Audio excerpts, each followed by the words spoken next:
Thank you, Evan, and welcome to our audience today. Today, we are going to talk about how AI technology can be meaningfully and safely used to empower and aid the early childhood workforce. We recognize that we're seeing record levels of burnout and turnover in the education sector, and it's crucial that we provide better support. And that includes high quality classroom tools, that includes flexible professional development. And AI is a strategy that is increasingly being used to do this in K 12 education. So we'll talk about its potential and its challenges in the early childhood sector. So I'm excited to have together a group of edtech and early childhood leaders, teachers, and parents for this conversation today, and that they can share their insights. And so now I have the pleasure of introducing our panel. First is Isabel Howe, one of our thought leaders in planning this session and the executive director of Stanford Accelerator for Learning, a Stanford-wide initiative to connect scholars and students across disciplines and to bridge research, practice, and policy to bring quality, scalable, equitable learning experiences for all learners and throughout the lifespan. I have Michelle Kang, who serves as the Chief Executive Officer for the National Association for the Education of Young Children, which is a global association dedicated to high-quality early learning for all children. We also have Celia Stokes, who leads the product and education teams for teaching strategies, a leader in assessment, curriculum, and professional development in early childhood, supporting hundreds of thousands of educators and 4 million children annually. We also have some wonderful commentators for our conversation today. First is Dana Clarkson, a lifelong learner and learning experience designer at Design 39 Campus. She has a passion for human-centered design and creating meaningful learning experiences that matter to children. We have with us Jay Lee, an early childhood teacher, working with the coolest, funniest, crankiest 2-year-olds you'll ever meet. Those are Jay's words. Jay teaches at an early Head Start center in Oakland, California, and came to the early learning classroom after a decade of operational leadership roles in the larger tech for good and nonprofit space. And we have Carrie Rodriguez. Carrie, to take Carrie's words, is Matthew, Miles, and David's mom and the president of National Parents Union. The National Parents Union, under her leadership, stands out for its parent-led work, focusing on empowering parents and families to play a more significant role in the education policy discussions that are happening in our nation. And last, but absolutely not least, is Ariel Gilby. Ariel is a reporter from the Hessinger Report, a nonprofit education news outlet covering early childhood and K-12 education with a focus on the South. She writes bi-weekly newsletters on national early childhood research and topics and will be our moderator for today's conversation. So Ariel, at this time, I'm passing it over to you for our day. Thank you so much, Hillary. I wanted to, before we get started, just to provide a little context and background. I know that 2 years ago when ChatGPT was released, it kind of kicked off this firestorm of conversation, both positive and negative, in interest in artificial intelligence, which obviously existed prior to ChatGPT, but it sort of got the ball rolling on the discussions we're having today. And as we all know, there are significant risks with AI, but I think a lot of this conversation we're having today is about what's possible under the right conditions, in the right hands, and how we can aid and empower the adults who work with young children. So to get started, I wanted to direct this question to Michelle with NACCE. We know that high quality early learning is built on the adult interactions between children and their relationships. I was wondering if you could tell us what kind of role AI could play in supporting those high quality interactions. Thanks, Ariel. First, let me just say I'm so glad to be here on behalf of NACCE, and a thank you and a shout out to our 60,000 members representing all settings of early childhood education, many of whom are on this call and this webinar today. I've seen their introductions in the chat, so thanks all for being part of this conversation. And thank you for this question. I also want to start by acknowledging that there is so much that we don't know yet about what AI will be able to do and how educators and parents will respond to the integration of AI into the early childhood world at large. And because of that, there is a lot that we have to ask as far as questions and to make sure that we're keeping top of mind.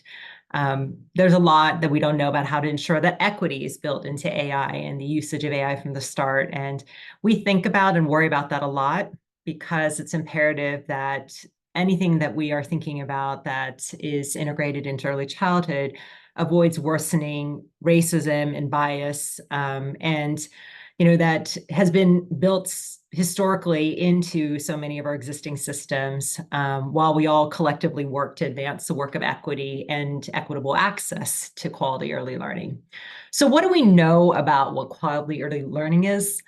It's built on strong relationships. And those are strong relationships between and among educators, families, and children, and that it's rooted in the knowledge and application of developmentally appropriate practices. So there's a few strands I want to explore of possibility when we think about the kind of role AI might play in supporting relationships. First, I think about the possibility of using AI to enhance educators' knowledge, skills, and competencies in real time. And I think you'll hear today from fellow panelists and from different perspectives that that's one of the things that comes top of mind when we think about AI and how it might actually help support what we are trying to ensure that happens in all early learning settings.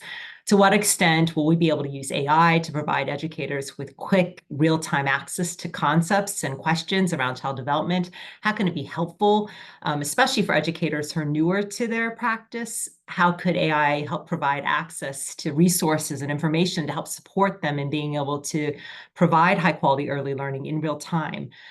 I also wonder about the possibility of AI to support early childhood educators working with students and families who speak a different language. And this is something that I've heard that has come up also in the K-12 setting. And I think it's a real possibility for possibilities of how it could help support early learning settings. We know that language barriers are real and translation has typically been expensive and hard to come by. And that often stymies children's learning. It makes it, more likely that they might be referred to special education services, more likely that children might even have to serve as translators between educators and family, which is not great. It's also difficult for parents who are wanting to be engaged and supportive of their children's education. And I think it's interesting to consider the possibility of, to the extent of how accessible AI could be used to bridge these language barriers and support and advance the language and the learning of our multilingual learners, and to provide perhaps more intensive and meaningful family engagement and information sharing. And I think there's some real possibilities here. There are some things that I've heard in the K-12 settings that have leveraged AI in this way, and I would love to see and hear that there could be possibilities of engaging in that way in early learning. And thirdly, I think that there's a strand of work about AI being able to help free up educators' time and space to spend time on the thing that is most important, which is building relationships. So going back to what is truly high quality early learning, it is developmentally appropriate practice that is built on these strong relationships with children's families and educators.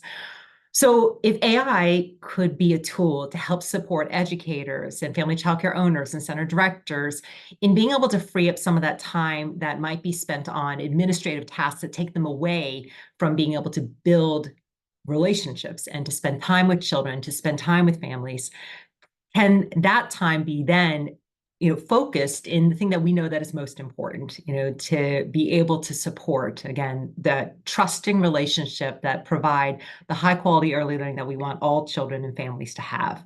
So those are some things that come to mind, and I think some real possibilities that could be explored. And I know that there will be some thoughts from my fellow panelists today of how AI might be in their particular experiences and worlds. Thank you so much, Michelle. Celia, I wanted to direct this question to you. I think, it's not a surprise. Everyone in the room knows the myriad challenges facing early childhood workers, from low pay to staffing shortages, and, the list goes on. I was wondering if you could talk a little bit about how AI can help support and aid and empower teachers who are already beleaguered by all these challenges. Happy to, and I also am very happy to be here today, addressing so many familiar programs and some that are not familiar.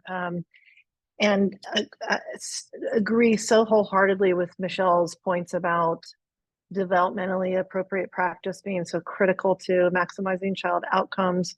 And the job of the early childhood educator really objectively being the hardest job in education, because developmentally appropriate practice for young children means that the children are not learning independently on devices, mostly, for 95+% of the time, they're not independent learners, and they can't be taught by a script. So the pressure on the adult in the equation, which is the educators and those who are supporting the educators, are really challenging to foster a whole child environment, to follow the interests of the children, to facilitate play-based investigative learning, but also to do it in a way where she or he or they are simultaneously observing in the moment something that happened that is demonstrating progress that needs to be captured into a system that then can help inform how they individualize instruction tomorrow and the next week for each and every child. And that is really, really challenging to do. So we have both the luxury and the existential pressure every day of supporting about 200,000 educators and 4 million children. So how we make their jobs easier every day is something that we feel very palpably. So the way I will also say, technology writ large, much less AI or machine learning, are still rather nascent in the early childhood space relative to any other part of the education landscape. So we've been really on the forefront of getting classrooms and educators and programs to trust that technology has a place that doesn't get in the way, but actually, and doesn't add one more thing, but in fact makes the daily workflow of facilitating play-based investigation, of assessing, of learning how to do all these things better. So we look at those pain points. Formative assessment is painful. Planning for the week for a classroom as well as for each individual child is challenging. Individualization in a meaningful way is challenging. Recognizing patterns from what you've assessed, if you're a new teacher, just figuring out what you're seeing against 60 dimensions of development, 60+ dimensions of development, and then figuring out how to level them is really, really challenging. So we have shown we are making really good progress on how you can use technology, AI, machine learning, to whisper into the ear of those teachers in the moment what they might have just seen and what they could do about it tomorrow. Thank you. And as we're talking about artificial intelligence, it's been pretty obvious that there's been a lot of appetite for this in higher ed and in K-12. But I'm wondering, what's been less talked about is in early childhood. And I wanted to direct this to both you, Celia, and Michelle, since Michelle, you're with NACCE, which does a lot of training with early childhood workers, and Celia does similar work with teaching strategies. Have you noticed, is there an appetite for AI in early childhood to help the workforce? Michelle, you want me to start? We'll be hearing too much of my voice. Maybe want to break from it. Yes, so I liken this to, no one knew before the iPod that we really wanted a million songs in our pocket. So I think in particular, with this space where technology is still being, the impact of and the positive effect of technology is still in a trust building phase. I don't know that teachers and programs are saying, oh my gosh, I need AI to do this. I think we have a long way to go in building trust, and that trust comes through solving actual problems that impact their day and give them their Sunday nights back. So I'll tell you, the first place we started was checkpoints. Checkpoints being the summative time of year. I'm sure that, I don't know everyone understands what that term is, but probably you do. But those 2 or 3 or 4 summer times a year where you have to capture everything across all the dimensions for all the children, and it's very painful. So we started there. We thought if we can tackle the hardest thing first, and basically developed a system that prompts for the teacher based on all the previous information they have fed into the system, their likely checkpoint rating. And we did it in such a way that it was presented to them based on their own inputs, but they still needed to take a step to, they could change anything. They could edit anything they want, but they didn't have to click on everything in order to do it.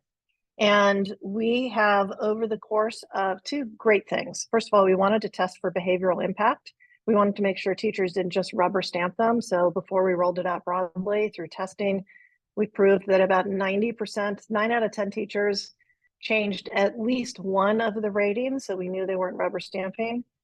And then we saved, over the course of the entire first year, from fall of last year through the spring checkpoint, 75 million clicks for teachers.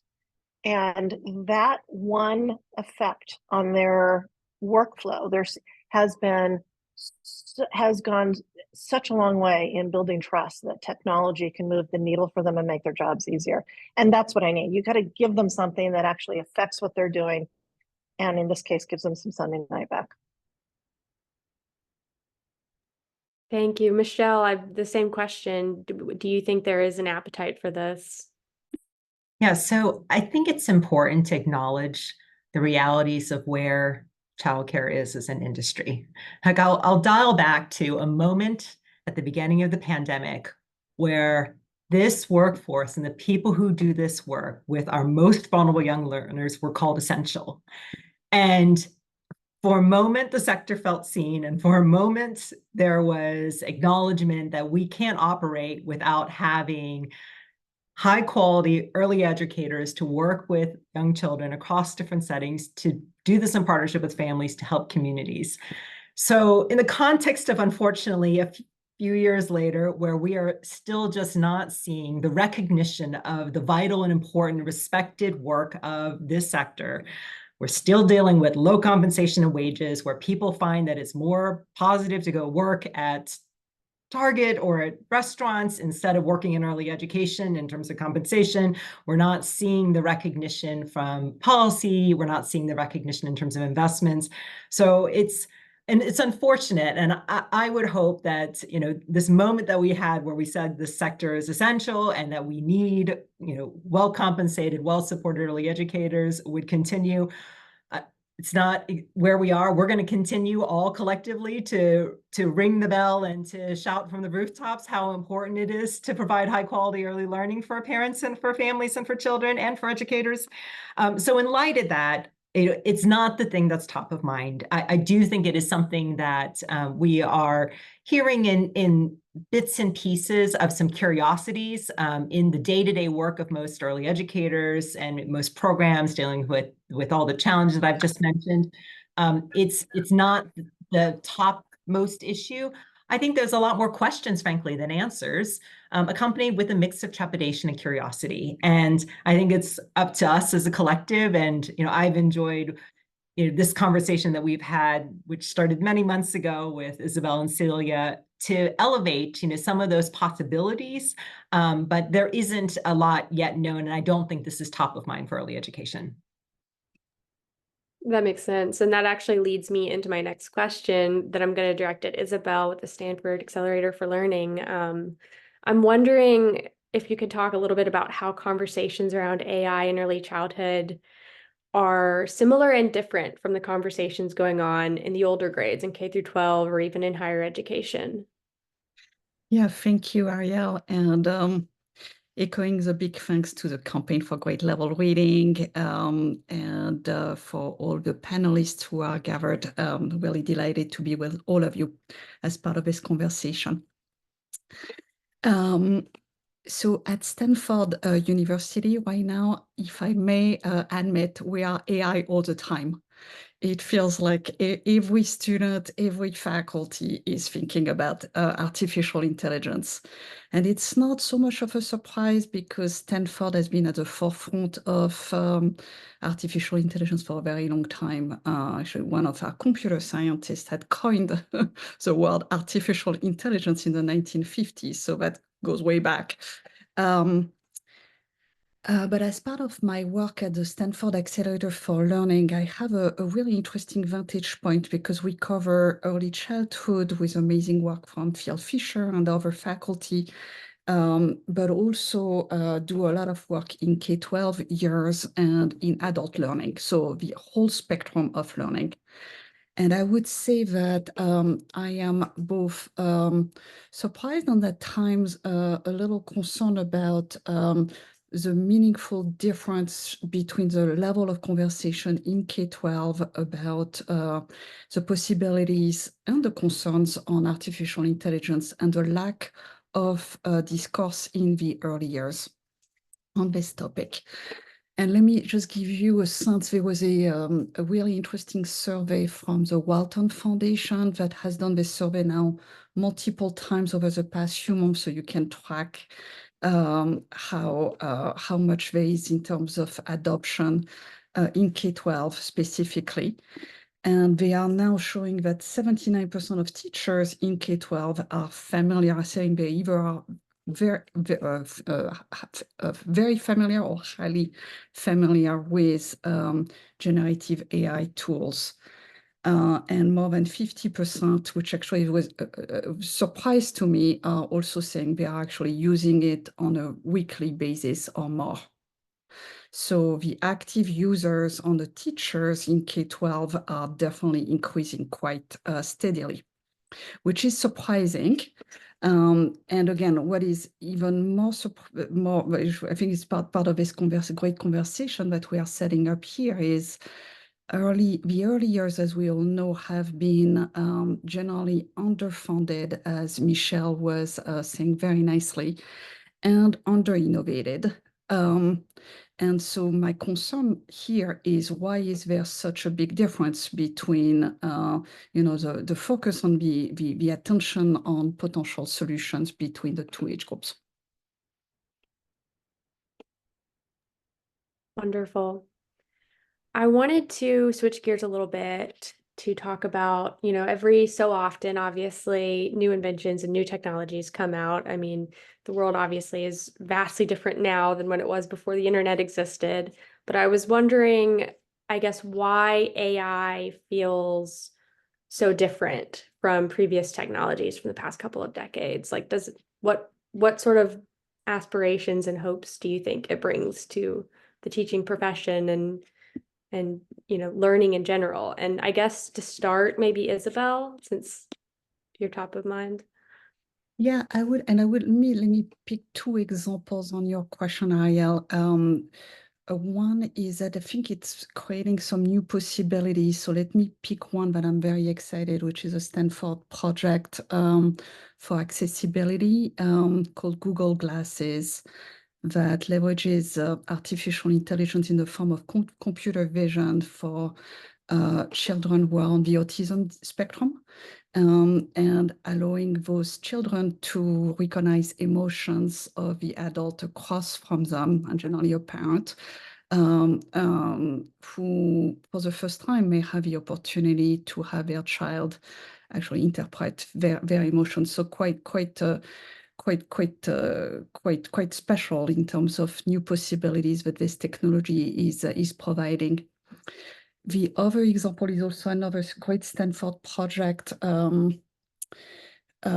which actually is on human relationships, and a way to actually enhance and expand human relationships. So Dr. Phil Fisher has been working now for many years on this great intervention called Find, which is a video coaching tool between a parent or an adult caregiver and a young child. And for a long time, this particular intervention was very costly because humans had to watch those videos and then make a shorter videos for the parent or the adult caregiver to provide feedback on what were the special moments between the adult and the child's interactions. Now with AI, there is a possibility for interpreting those data much faster and a much cheaper cost, which allows for this type of intervention that has been proven to be extremely effective and powerful in terms of enhancing the outcome of the little ones to be done at greater scale. So both new possibilities as well as enhancing existing human connections. I think for those two reasons, I'm very excited. Thank you. Michelle, would you mind speaking to this? So I'll actually start by saying that in some ways, AI doesn't feel different to me than when we introduced technologies or previous technologies into education. Across technologies, we have taken the stance and the position that technology, when used intentionally and appropriately, can be an effective tool to support learning and development. And our approach and thinking around AI feels very similar because it is a technology to be leveraged. In thinking about this conversation, I went back to look at some of our resources. And back in 2012, we released a position statement outlining our approach to using technology and interactive media as a tool in early childhood programs serving children birth through age 8. And we did it alongside the Fred Rogers Center.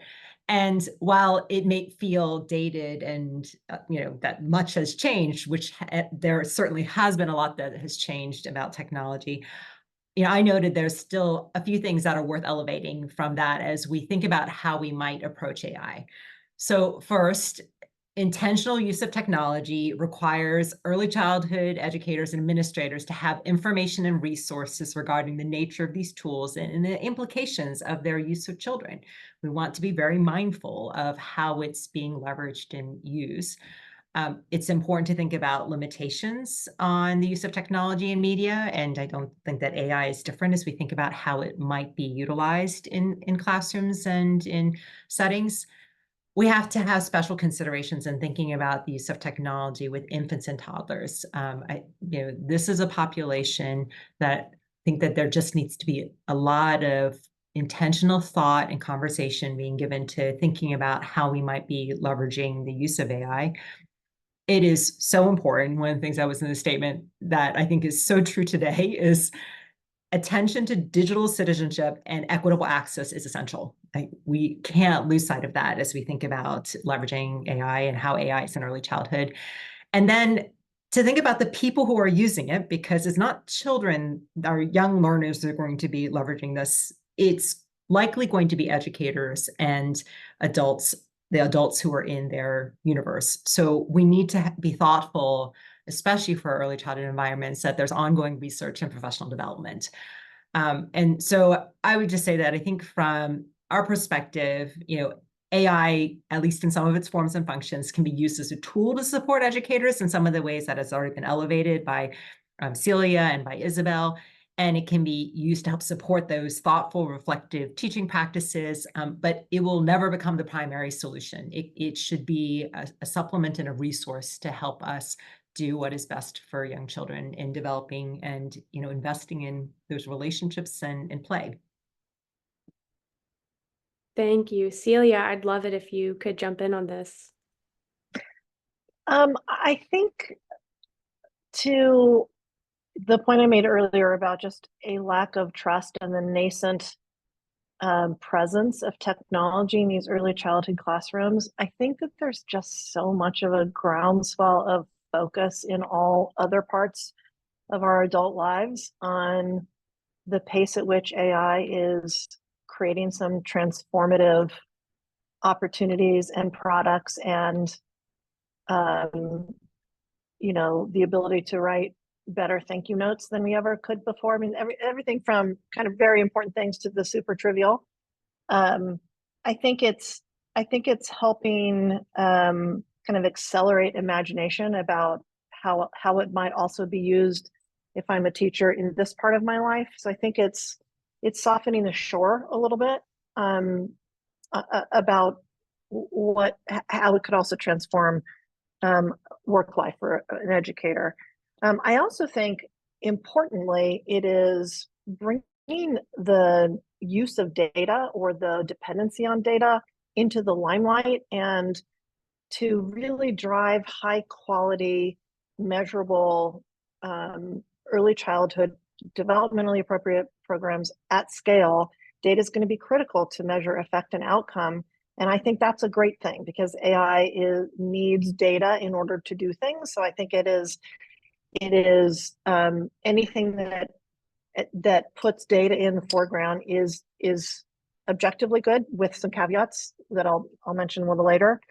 So I would say, and then thirdly, I think it's just leapfrogging some of the things that would have taken so much longer to do with just simple rules engines or machine learning alone, like interpreting a video that a teacher takes and being able to very quickly figure out which faces are in the video. I know that sounds a little scary, but assume all the right safeguards, and what developmental milestone or developmental dimension is being exhibited at what level. These are things that you can begin to imagine.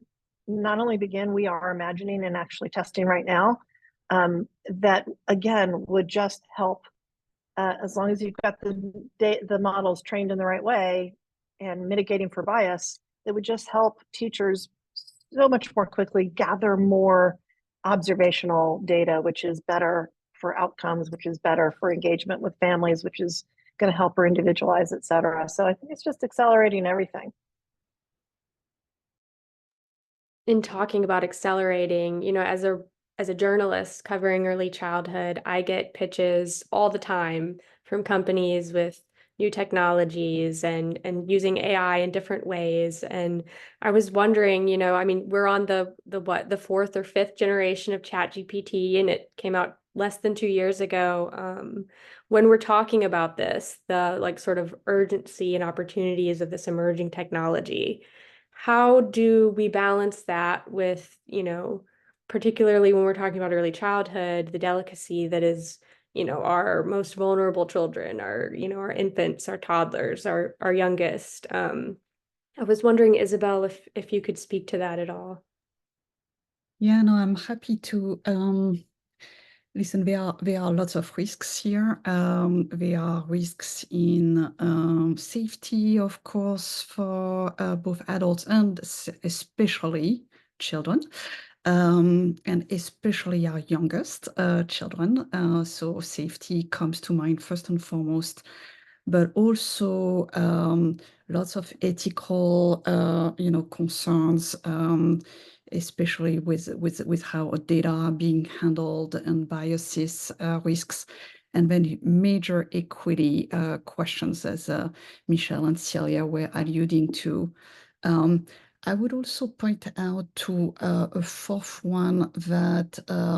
risk that is also very, very much top of mind, which is a technology that currently is dominated by large for-profit, for the most part, companies that have a certain agenda that may or may not include education, and certainly may or most likely will not include early childhood education.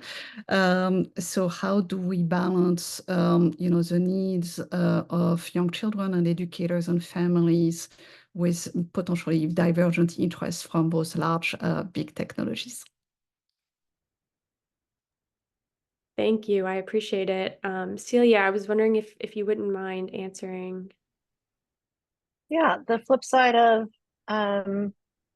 data being the fuel for the flame of AI is ensuring that you have good data, and models have to be trained on data that does not reflect bias. And that is very challenging when you're dependent, when most of the data, for instance, assessment data, is collected from teacher observation, there are a lot of things that we could be doing tomorrow that we aren't doing because we want to ensure that any data training, any model training that happens is being trained by a set of data that we know is devoid of bias.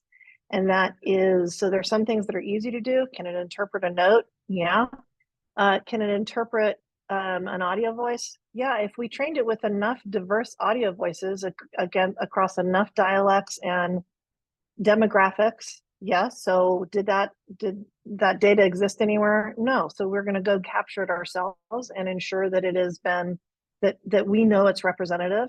The video, I thought that's going to be the very last thing that we do because we're going to need to go out and get a lot more data.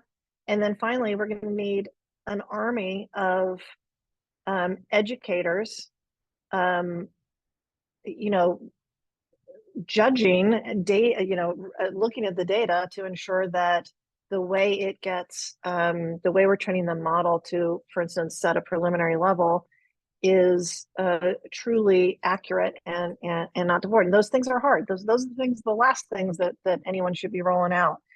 I will also say the behavioral impact. So, you know, this is no use of technology or tools should be about replacing the critical thinking of the teacher. It should be about helping her get to faster pattern recognition, but allowing he, or they to make a faster decision, but to be the decision maker. It's you know, the autopilot switch in the plane doesn't remove the pilots.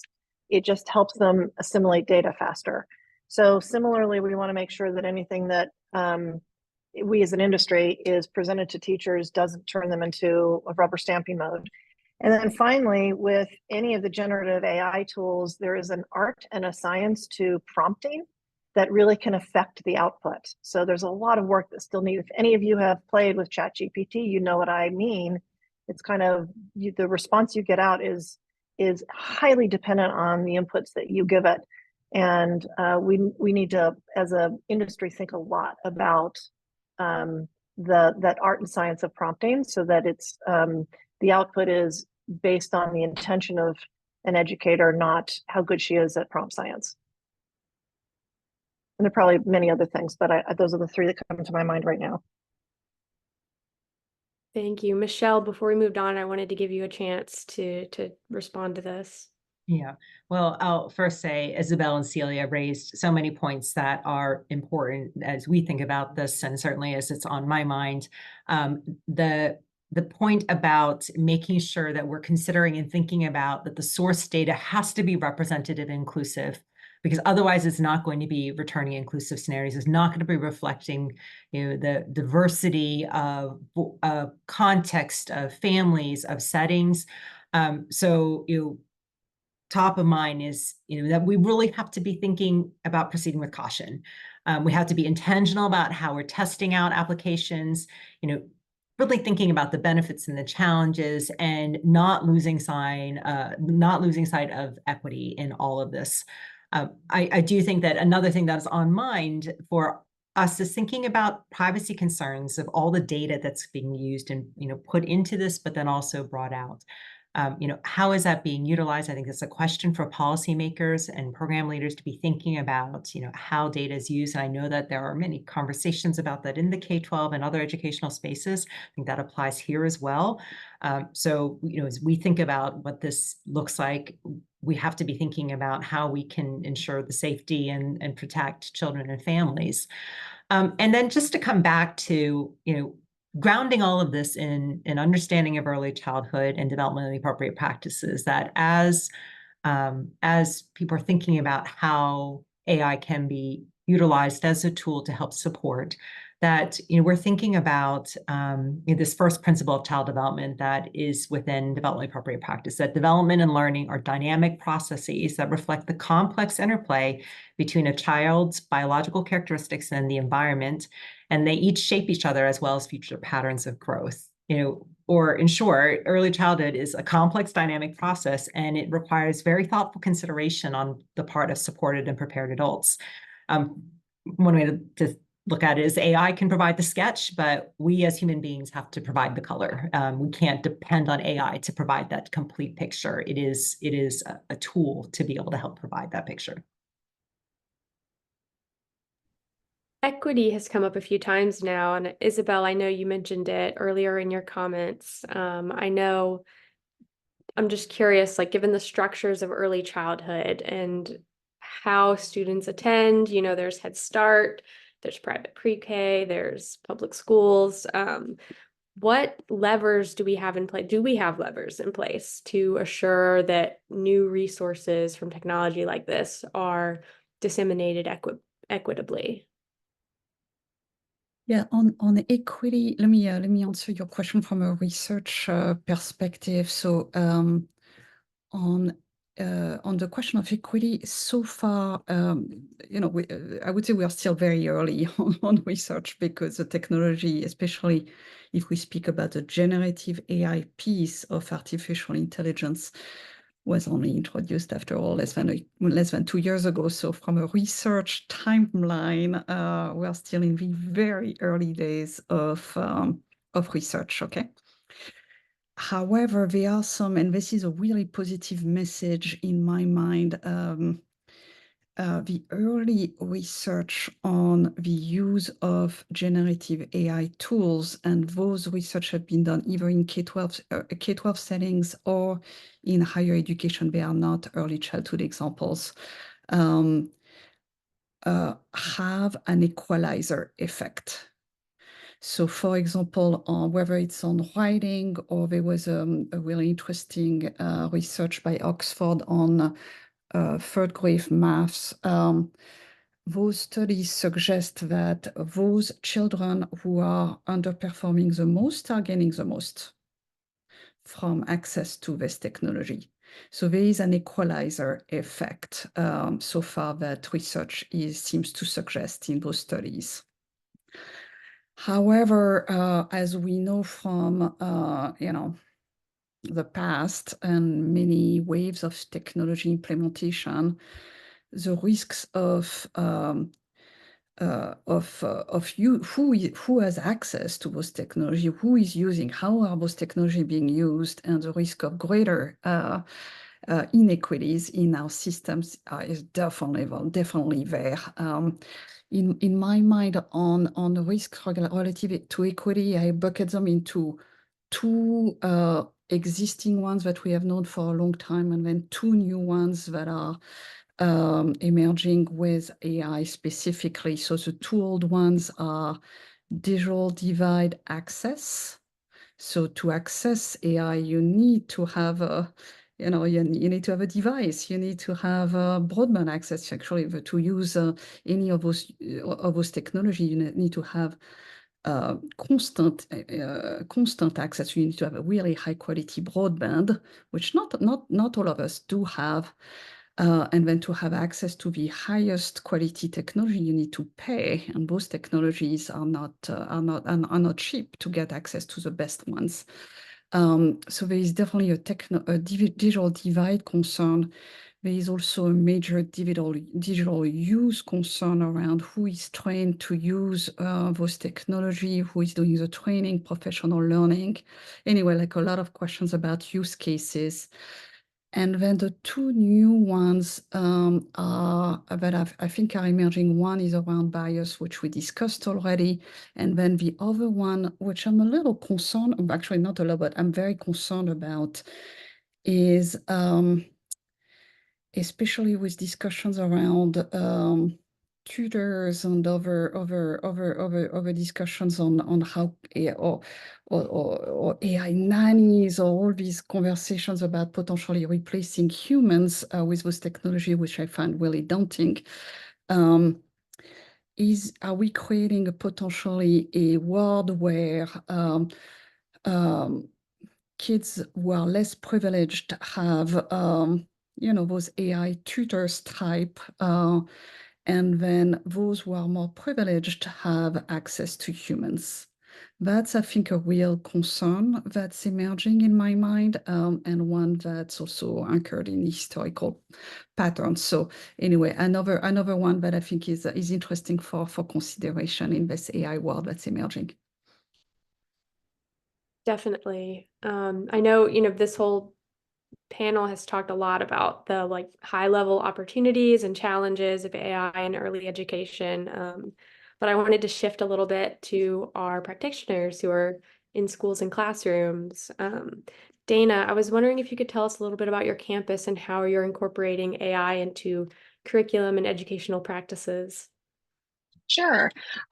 So my name is Dana Clarkson again, and I am with Design 39 Campus. We opened our doors 10 years ago in 2014.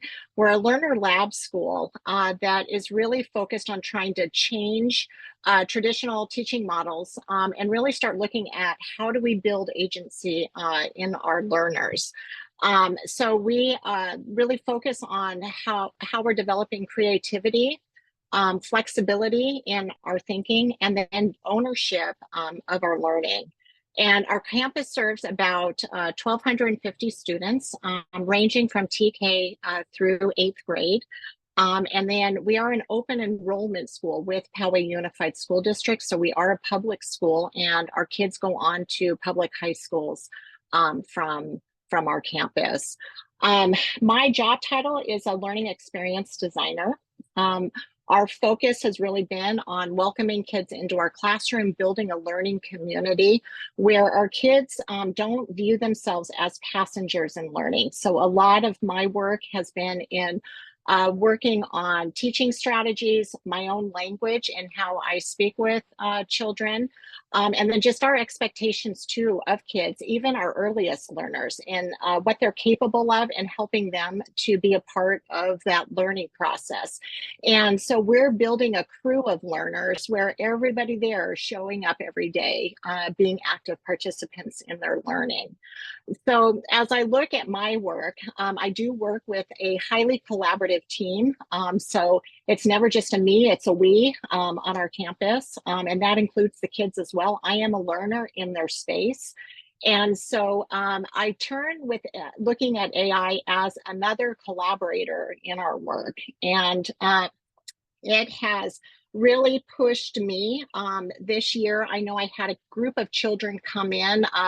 Taylor Swift, if all of you were familiar, last summer had her huge tour. We had lots of Swifties walking into our campus. And so this year we focused a lot on just the power of words and language, and looking at what we can do to leverage their interests within our work. And so AI became a tool for me where I started looking at what was coming out, and knowing that you have music and we have opportunities of using ChatGPT to help us with music lyrics. We started to play around with it as educators. I don't have a music background, but was able to successfully create a music session or unit with my kids where they became lyric writer. So I was integrating my standards for writing, looking at public speaking, and eventually we ended up closing out our year with a beat battle where the kids actually were there performing the writing that they were doing in their collaboration. That's wonderful. Jay, you're with Early Head Start. I was wondering if you could tell us a little bit about if you're seeing AI make its way into your classroom and school, and if you think that it can have a direct impact on the everyday life of early childhood teachers. Thanks, Ariel. And I just wanted to first share just how grateful I am to be part of this conversation. I really, really appreciate those who are behind this event, elevating and prioritizing teacher voices and practitioner voices and parent voices to be a part of this conversation, which I know doesn't necessarily always happen. I actually just came from circle time, so I'm not quite used to interacting with so many adults, at this point during the day. So it's such a treat for me, and I just want to again just share how grateful I am to represent myself and other teacher voices in such an important conversation. To your first question, AI isn't necessarily something I see or hear in my classroom or in conversations with my co-teachers or in staff meetings or trainings. Probably the extent of my experience as a teacher with AI is, playing around with ChatGPT and other tools to, try out some brainstorming and help me think of new ideas for lesson planning or for curriculum activities. But I liked how Michelle phrased it in terms of what she saw, which is just kind of bits and pieces and pockets of curiosity. It's certainly been a lot of fun, and I see so much promise and potential with it, but it isn't certainly something that I rely on an everyday basis as I prepare as a teacher and for my classroom. I will share, especially Ariel, to your question of like, do I see this as an opportunity that will make a way into our field, into our classroom? I mean, I think the answer is absolutely. I can't wait to see the types of tools and products that will emerge with these new technologies. But I will share, and the framing of this is, I love the context and theme of this panel, which is how do we help the adults? How do we help the workforce? And when we talk about the workforce of early childhood, what I would say is we need to take a couple steps back and look at and talk about the biggest problem that I would argue exists in early childhood delivery, which is the severe workforce shortage that we have been experiencing for years, and frankly gets worse and worse as time goes on. And it's specifically the shortage of certified, qualified teachers who are working in early childhood. And so in talking about that and elevating that as a topic, what I would say is we can look to our peers in higher education and adult learning who are so excited about AI and similar technologies when it comes to helping adults learn and everything that it can mean for better personalized adaptive learning. And that's something that I do think belongs in this conversation for early childhood as we look to recruit and equip and train the teachers for tomorrow.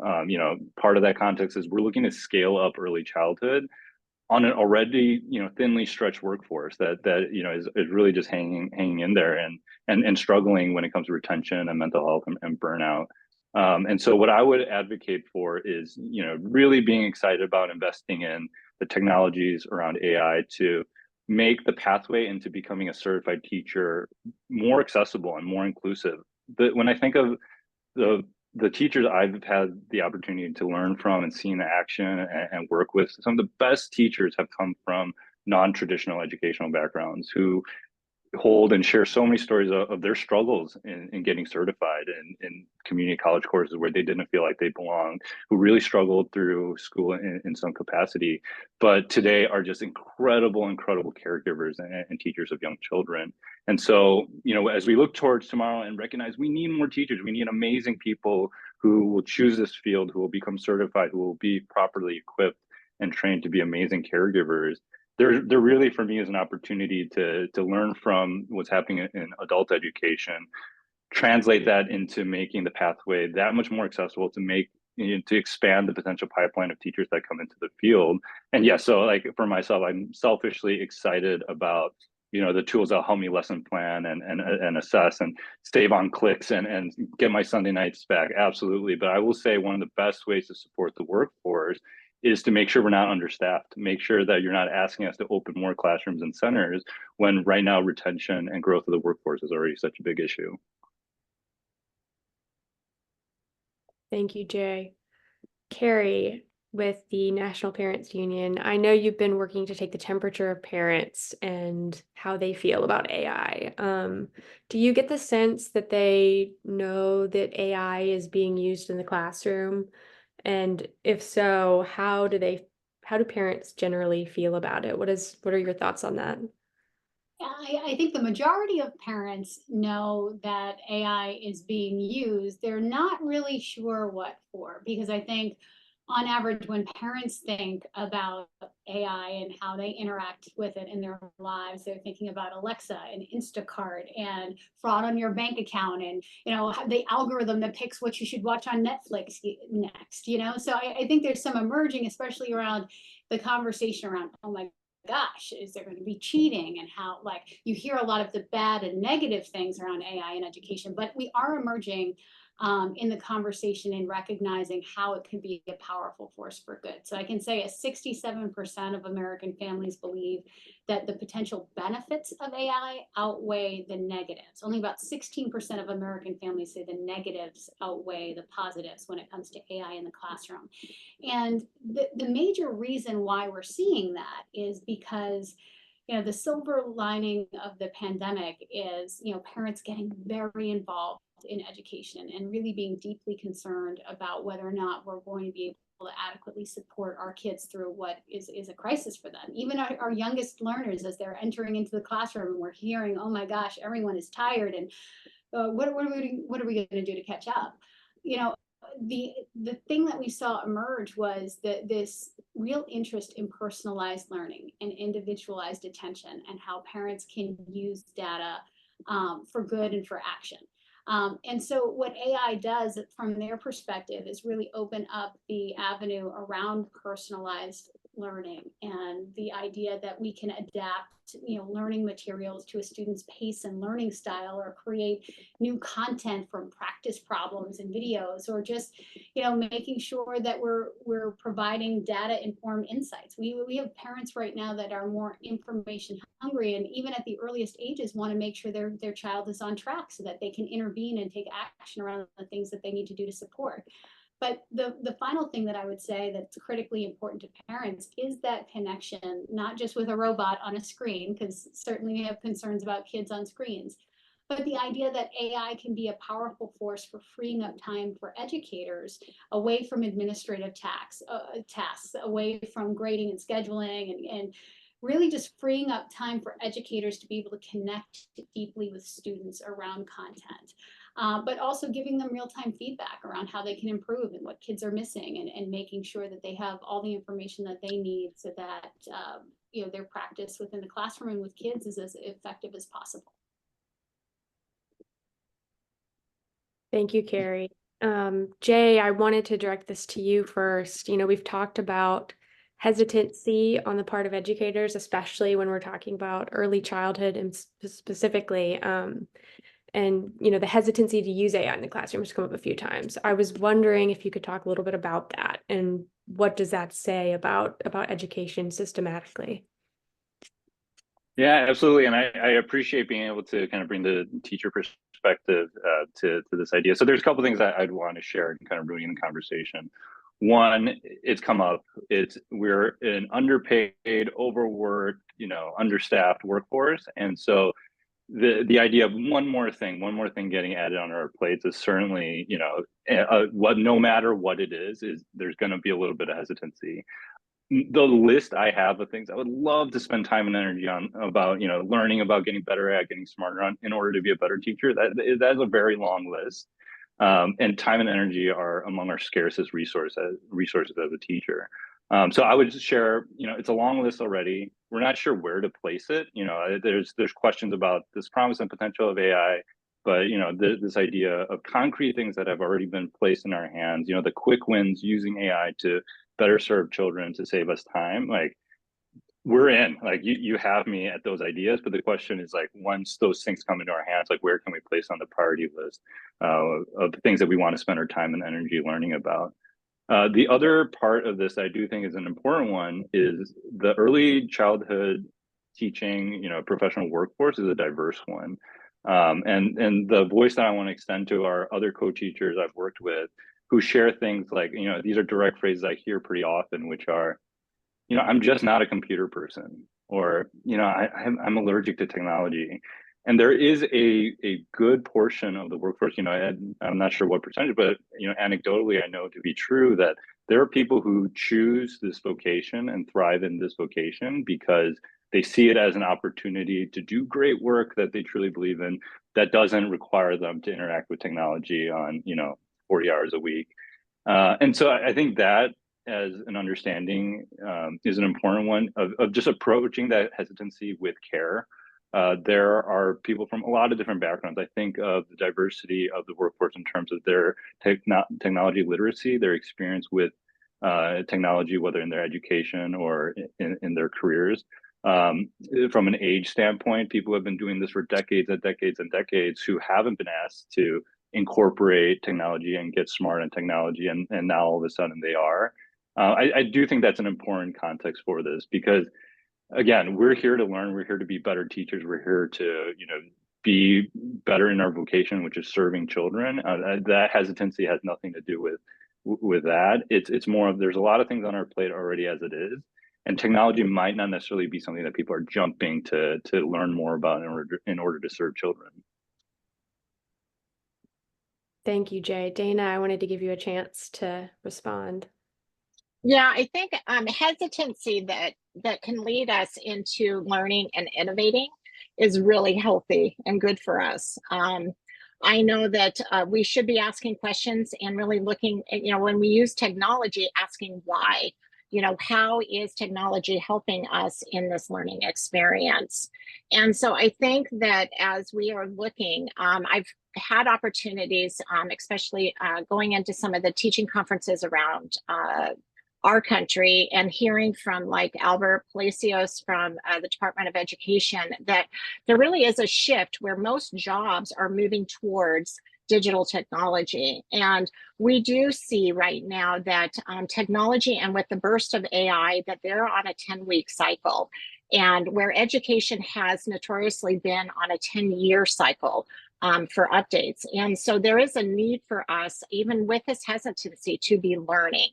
I was asked at a conference whether or not in the room, how many of us were internet teachers. And today, internet has become so everyday practices, and our children are internet users. I mean, I can look in a classroom right now, and actually in December, I had 6 of my students already familiar and had accessed ChatGPT. And so it's here, it's not going away. And I think that part of the hesitancy for us as educators is that the technology, if you look at COVID, we had computers being handed out at hyperspeed. And we had a lot of educators that really there hadn't been the investment in teachers in using it. So we've had members on our panel talking about the importance of digital citizenship. There's also the need for teachers to really understand the technology. We are going to need to be technology teachers. It doesn't matter, we can look at ourselves as reading teachers, as math specialists, but at the end of all of this, there is a need for all of us to really understand technology, understand how it works. And it goes beyond just knowing the latest and greatest tools.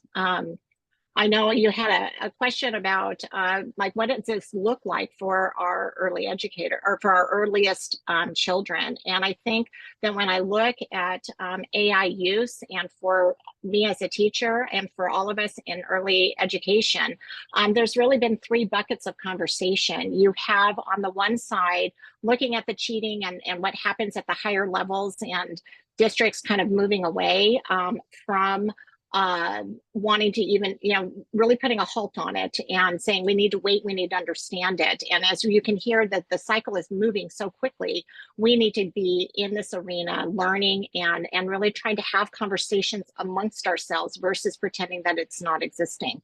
The other 2 areas that we have, one is in time and efficiency. The more that I'm using AI and looking at like tools like Magic School for with the tools that have come out, there's been a lot of investing in Magic School, and there's tools in there that help us as early literacy teachers to go into the internet. I know I taught a unit on Trout in the Classroom, and I was able to do a text leveler to bring topics that are of interest to our children, where you might have articles, and I can go in and now text level it so that I can now offer that as reading materials to help build content knowledge within my classroom. And then, the final part of is looking at the creativity level. There are things just like the music and being able to bring in different tools. I know I work with LitLab for reading. That is one that has really been designed for kids, where kids can now go in and be able to choose their characters, and they can choose their setting, and they get reading passages that might have been, that are overlaid with phonics skills that I'm teaching in the classroom. And I now have an unlimited amount of resources that, where in the past I've been limited to what's in my book room, and maybe I have 2 or 3 readers that can help to support those skills. Thank you so much, Dana. Carrie, did you have anything you wanted to add? Yeah, I just wanted to say I really agree with Dana. And I can understand what Jay is saying regarding the reluctance. There's always a fear factor around change and evolving technology, which I can be sympathetic to, but we cannot use that as an excuse to ignore what is happening. We live in a digital society, and from the earliest ages, our kids are interacting with technology, whether it is, you can look in the backseat of every car in America, almost you can see a kid with an iPad. Go to a restaurant and see how many iPads you see and how little those kids are who are sitting and interacting with it. It's our job to teach them some of the skills that they're going to need to navigate this very complex world. Because frankly, we're doing the best we can at the National Parents Union to regulate, to make sure that the internet, that social media, that cell phone, all of these things are safe for our children. And there's a lot of work to be done there. But what we are calling upon is educators to help us in teaching media literacy, teaching digital literacy, responsible usage of technology. And that has to start even when kids are 18 months old, 2 years old, because they're seeing all of us and they're entering into this digital society, which is not going away. The other thing that I would say is that parents are also seeing the benefits of using this technology for good. And so when you're getting those early intervention reports, and I know the first time I got one for my 18-month-old, and I was like, oh my God, what are these words? The ability now for parents, and a skill that we're teaching them, is upload that information into ChatGPT, ask it, prompt it to tell you, could you actually break this down so that an average parent in the United States could understand it? And it will tell you, it will actually decode that information, that data for you. I'll tell you, my kids are a little bit older, but I had a 6th grader with an essay. I uploaded that into ChatGPT and asked it to give me a grade for an average 6th grader.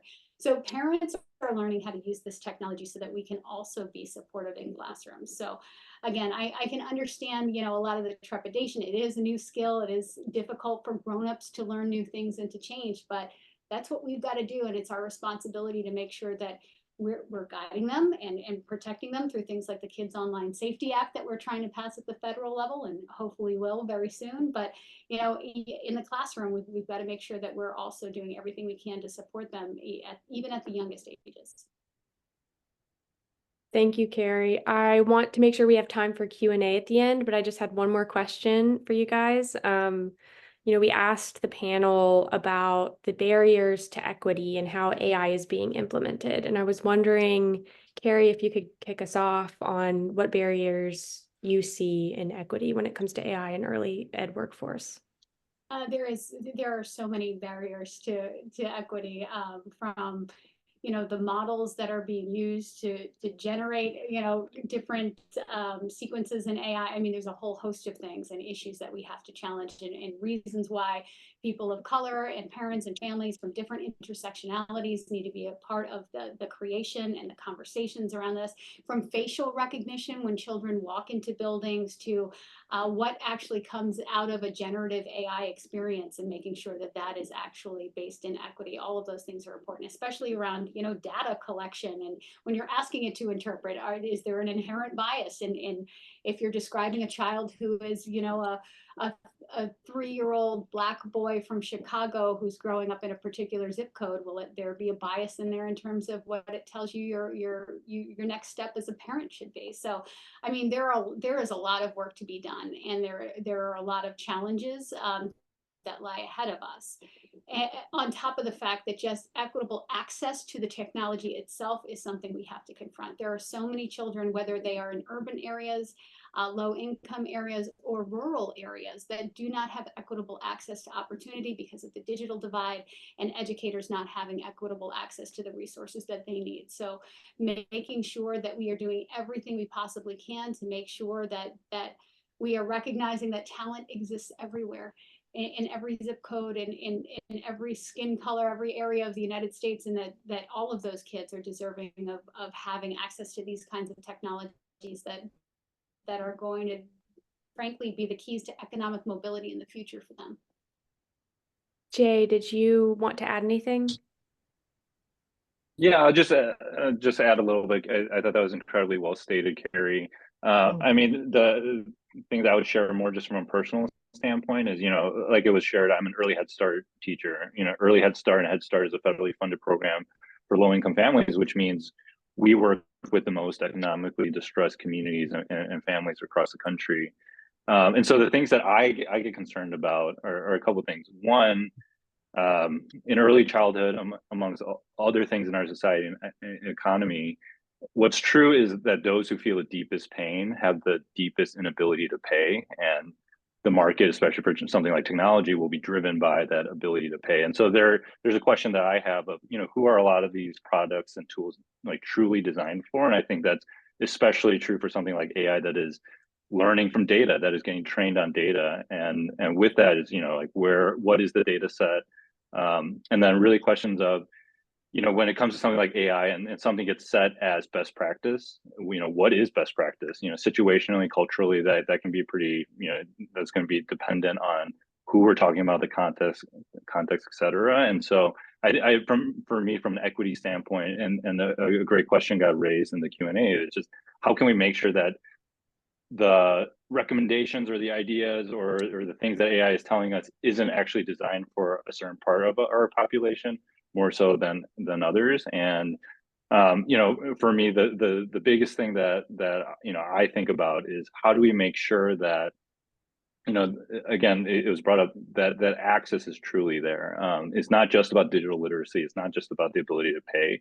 It's going to depend on who these products are truly designed for. Thank you. Dana, did you want to comment on barriers to equity before we move on to questions and answers?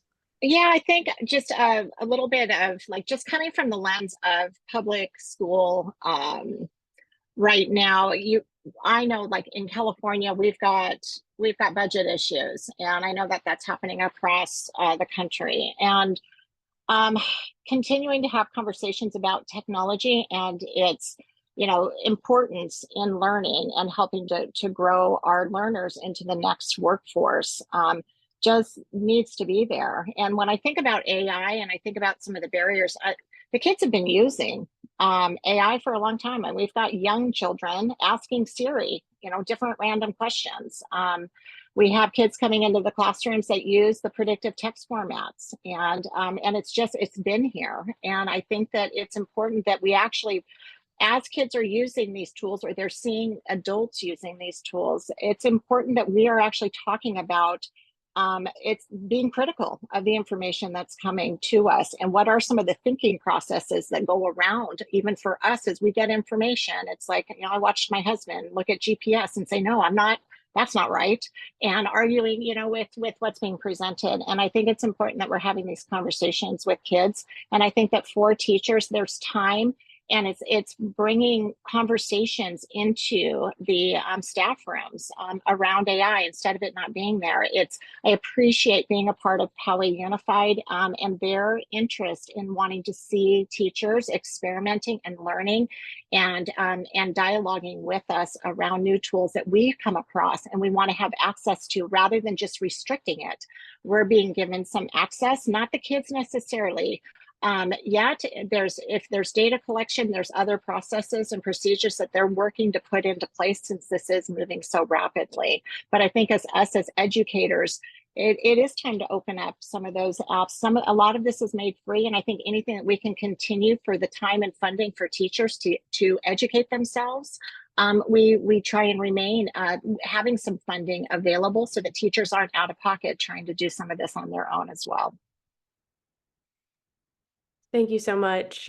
We have a few minutes left, and I know we have several questions in the Q&A box.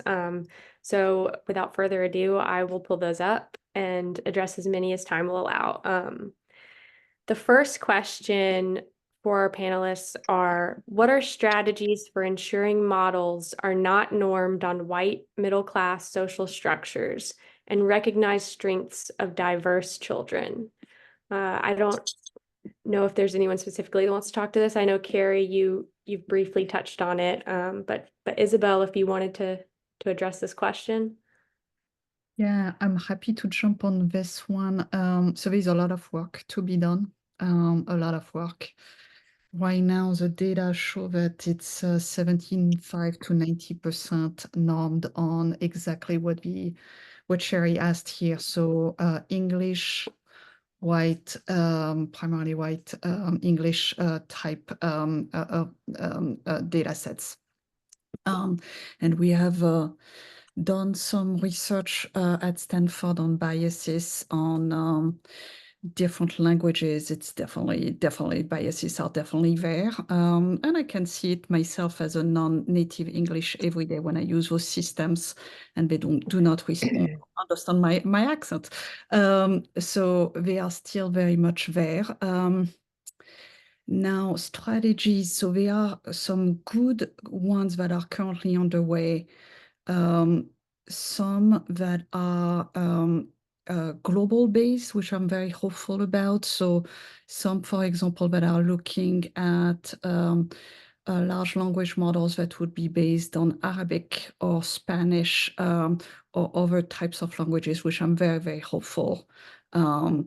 Another type of effort is, again, sorry, all my examples are Stanford based, not to suggest that all the efforts are coming from Stanford, but a great project on what we call Black GPT at Stanford that is looking at cultural relevance in those large language models. So there are some efforts underway, but where we have a lot of room to grow.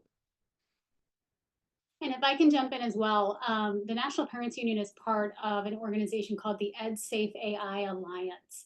And we are working directly with the folks who are developing these technologies to make sure that equity is a critical part of the conversation. And one of the critical benchmarks coming out of this group, and I want to shout out Tashir Cosby from my team, who actually leads the effort and participates as a member of the EdSafe AI steering committee, but achieving ethical, unbiased, equitable learning opportunities necessitating a conscious and deliberate effort from both solution providers and users to scrutinize the quality of data being utilized is one of the core principles and benchmarks of that work. So literally working with the people who are creating it, making sure they are hearing directly from the people who are utilizing it, and not just the fancy folks, not just the white folks in places like Wellesley, Massachusetts, but we're talking about our families who are in Detroit and Newark and Roxbury, Massachusetts are also a part of this conversation to make sure that we're holding them accountable for the development and the ongoing development. As we said, every 10 weeks there's a turnover. Every 10 weeks we have an opportunity to do better.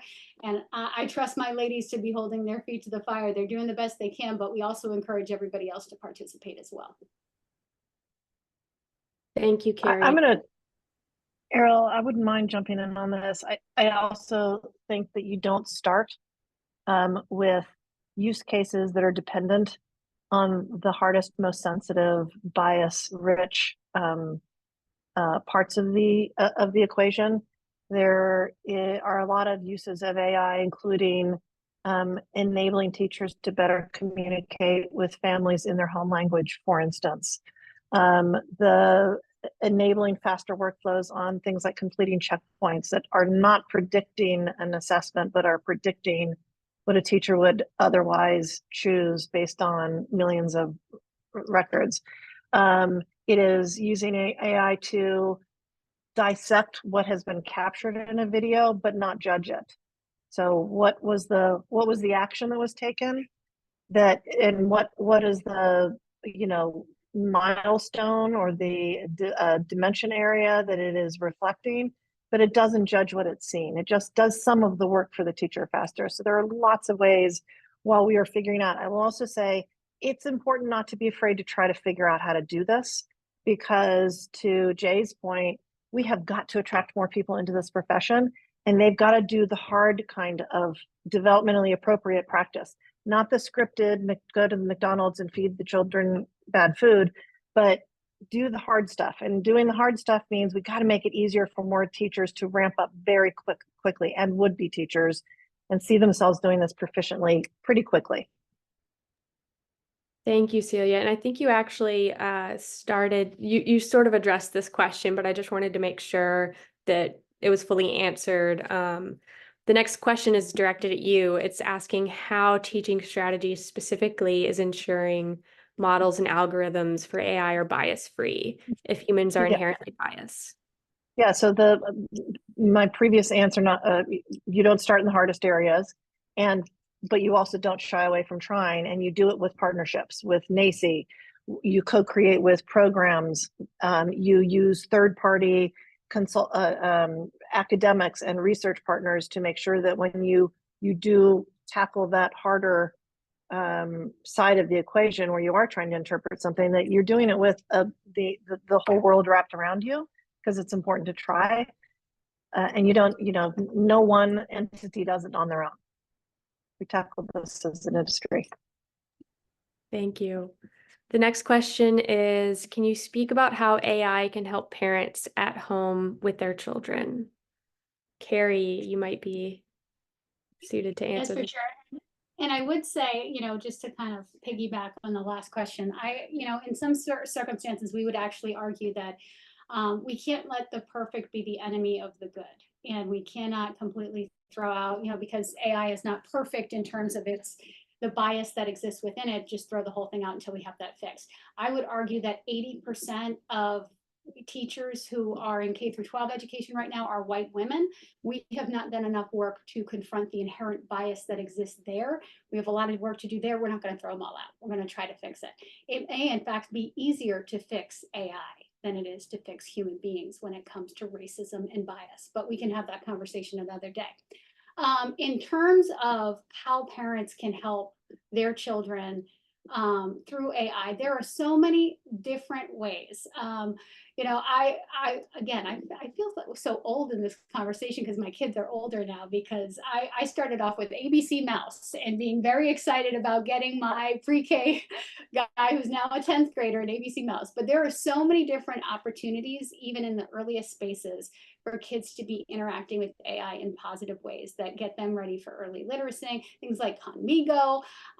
There are just so many different ways that we are interacting. Even, the mention of folks calling out to Siri. I don't know how many kids that you have at home that are asking Alexa every morning about a fact, or having a dance party, or some idea that came to their head and they're using and interacting. There are ways to start to teach kids how to use this technology to increase their curiosity, to increase their early literacy, and there are just so many examples of that. There are also very important skills that we as parents need to teach them about the responsible use of this technology as well.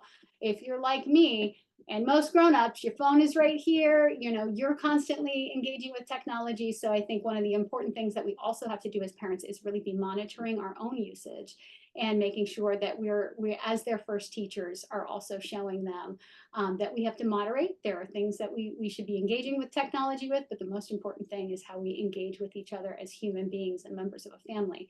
And so that's also on us to be responsible for. Thank you, Carrie. Our next question is, how would you introduce AI to teachers who are hesitant and not sure how to use it? I know Jay and Dana spoke a little bit about this. Dana, if you want to answer this one. Yeah, I'm happy to hop in. I'm seeing, I know that I'm like an early adopter of AI, and I have always had a passion. A lot of my focus has been around writing instruction, and how do I have children just want to become storytellers and love I love writing and love developing their stories. And so technology lends itself to that. When you look at the usage, and you look at the phones, and you look at how kids are really consuming stories. You can go to TikTok, you can go to a lot of the videos. And I early on had parents asking, how do I help kids read if they're so focused on only want to watch video? And it had us looking at, how do you break down video and look at it from a story structure. When I look at our earliest learners, a lot of what us as practitioners in the classroom are looking at is we want to see language really being developed. There's been some shifts with technology where kids are, we're seeing a little bit less language development happening. And I think having conversations, and if we are bringing AI into our, Siri is there, kids are using it, they see it modeled in homes. It's an easy thing that's just voice recognition. Kids are using it on their iPads very proficiently at very young ages. It's not something that we have to teach them. They are bringing those skills into our classrooms. So if we're looking at AI and how kids are using it, they're already using it. And I guess the questions would be, as a parent, can we have more conversations around its use and around the information that kids are maybe seeking? And it's like, are there ways of us monitoring some of the information that's coming to us and being critical thinkers and problem solvers? And AI is a tool that when I have a problem, I can seek and try and find answers to it. Having kids, rather than them being passengers with the world and their life happening around them, can we have them be the thinkers? And if they have questions, I can remember sitting in the car and my kids always asking me why. And it's like, I'm answering all of these questions. It's like my brain that's doing all the work. And I think having the children really become those thinkers and us not always providing, sometimes it's easier to just give the answer, but it's useful for our kids to be going through those critical problem solving skills. And are there words that they come across that they don't know? If Siri's going to give you an answer, do we understand it? And are we asking some of those questions, and are we there helping them to understand that they're users of AI too, every time that they get that information, and us just bringing more awareness to our children, because it's in the world, whether we want to see that or not. And it certainly has made our lives easier. It gives us access to information in a lot of different ways. We just need to know and be critical of that information that's coming to us and learning how to do that. Wonderful. Thank you. I think that's about all the time we have today. Thank you all for coming and for listening to me and the panelists and commentators. Hillary? I echo Ariel's thanks. As I listen to you all talk about AI, particularly in the context of early childhood education and the workforce, it's an opportunity and it's a challenge. And it comes with risks, safety and ethics and equity. And so it's almost not surprising that at the front line we see this mixed adoption, and yet we recognize that there's potential to expand that teacher pipeline, to engage youth, to give educators their Sunday nights back, to steal from all of you. So thank you all to our panelists. Ariel, thank you so much for your phenomenal moderation, and Isabel for taking the time to bring this group together and the work that you've done. We encourage you to register for our upcoming sessions. That includes GLR week. And so please take the time, join us for a conversation where we focus on the gaps. And one of those is going to be around access for our learners around digital technology, particularly AI. So if you enjoyed this conversation, jump back in. And please don't forget to register specifically for the community session that Evan talked about at the beginning. It was wonderful to have you all, and thank you.